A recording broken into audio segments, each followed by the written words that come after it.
Hello বন্ধুরা, তোমরা সবাই কেমন আছো? তো আমার চিলি পনির অনেক দিন খাওয়ার ইচ্ছে ছিল।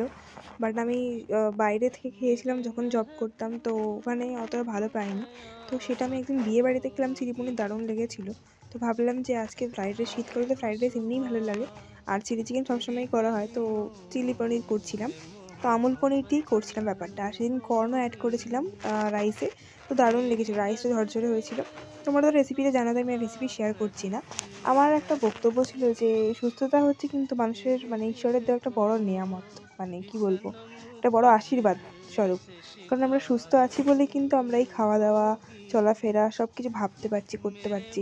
হ্যাঁ, হয়তো আমরা ঠিকঠাক সবাই উপার্জন করতে পারি না সমানভাবে। আমাদের অনেক খামতি থাকে, ভুল থাকে, আমাদের দারিদ্রতা চলে আসে। কিন্তু তার মাঝে যদি আমরা সুস্থ থাকি না, তো আমরা একটা না একটা উপায়ে কিন্তু সব কিছু করতে পারি। এটা কথা।